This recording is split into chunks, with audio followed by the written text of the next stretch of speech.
Hello everyone, আজকের ক্লাসে নিয়ে চলে এসেছি যে টপিকটা সেটা হচ্ছে সাইন্যাপস। আগের ক্লাসে আমরা পড়েছি সাইন্যাপসিস, তখনই বলেছি সাইন্যাপসিসের সাথে সাইন্যাপস একদম যেন কোনো রকম কনফিউশন না থাকে, দুটো একদম আলাদা জিনিস।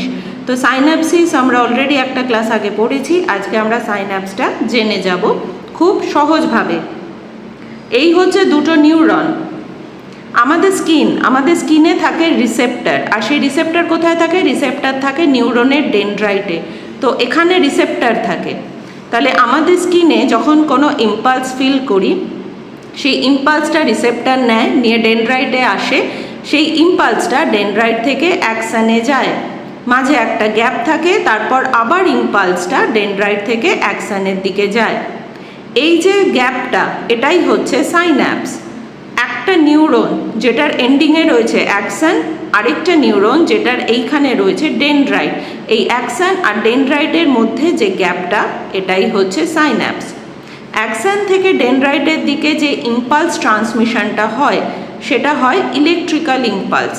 এই নিউরনেও কিন্তু ডেনড্রাইট থেকে অ্যাক্সনের দিকে যে ইম্পালস ট্রান্সমিশনটা হচ্ছে, সেটা হচ্ছে ইলেকট্রিক্যাল ইম্পালস। কিন্তু সাইন্যাপসের মধ্যে দিয়ে যখন এই ইম্পালসটা যায়, তখন সেটা হয়ে যায় কেমিক্যাল ইম্পালস। কেন?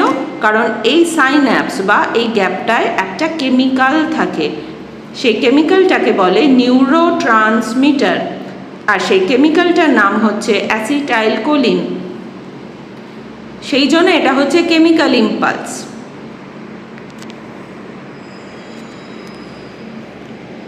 তাহলে ডেনড্রাইট থেকে অ্যাক্সনের দিকে ইম্পালস ট্রান্সমিশনটা হচ্ছে ইলেকট্রিক্যাল ইম্পালস, এই দিকেও তাই ডেনড্রাইট থেকে অ্যাক্সনের দিকে ইম্পালস ট্রান্সমিশনটা হচ্ছে ইলেকট্রিক্যাল ইম্পালস। কিন্তু সাইন্যাপসের মধ্যে যে ইম্পালসটা যখন সুইম করছে, তখন সেটা হয়ে যাচ্ছে কেমিক্যাল ইম্পালস।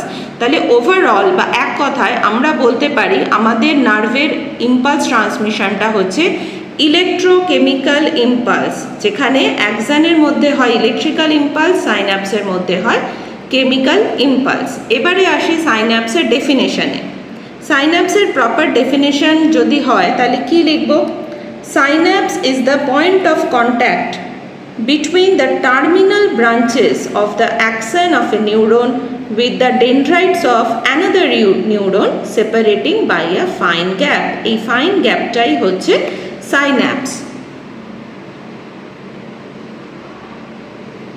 এইবার আমরা এই যে এই সাইন্যাপস এরিয়াটাকে একটু বড় করে এঁকে দেখব যে অ্যাকচুয়ালি এই এরিয়াটাতে কি কি থাকে। তাহলে সাইন্যাপস কি হলো? একটা নিউরন, তার ডেনড্রাইট, অ্যাক্সন, তারপর একটু গ্যাপ, তারপর আবার আরেকটা নিউরনের ডেনড্রাইট আর অ্যাক্সন। তাহলে এই যে গ্যাপটা, এইটাই আমরা এবার বড় করে দেখব। এইটাই হচ্ছে এই অ্যাক্সনটা, এটা হচ্ছে প্রথম নিউরনটার অ্যাক্সন এন্ডিং। এই হচ্ছে প্রথম নিউরনটার অ্যাক্সন এন্ডিং। অ্যাক্সনের প্রত্যেকটা মাথায় এই যে রয়েছে, এটা হচ্ছে সাইন্যাপটিক নব। সাইন্যাপটিক নবের ভেতরে এইটা রয়েছে সাইন্যাপটিক ভেসিকেল, আর সাইন্যাপটিক ভেসিকেলের ভেতরে এই যে ডটেড পোর্শনটা, এটাই হচ্ছে নিউরোট্রান্সমিটার।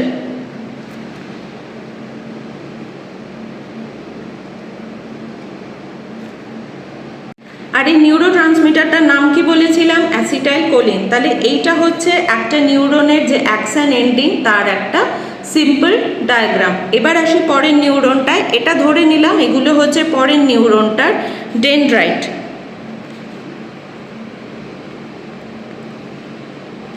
এই ডেনড্রাইটের গায়ে এগুলো রয়েছে রিসেপ্টর।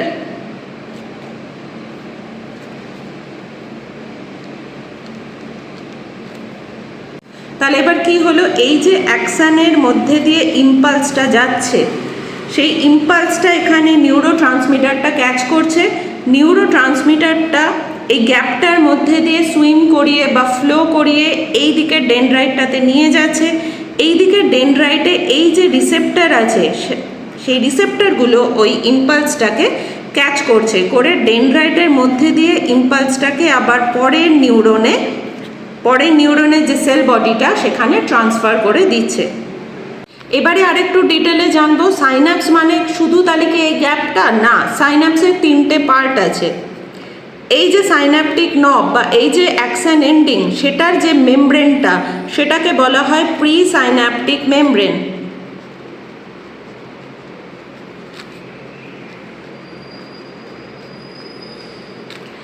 পরের যে নিউরনটা যেখানে ইম্পালসটা গিয়ে ট্রান্সমিটেড হচ্ছে, সেখানে যে ডেনড্রাইটের গায়ে যে মেমব্রেনটা সেটা হচ্ছে পোস্ট সাইন্যাপটিক মেমব্রেন।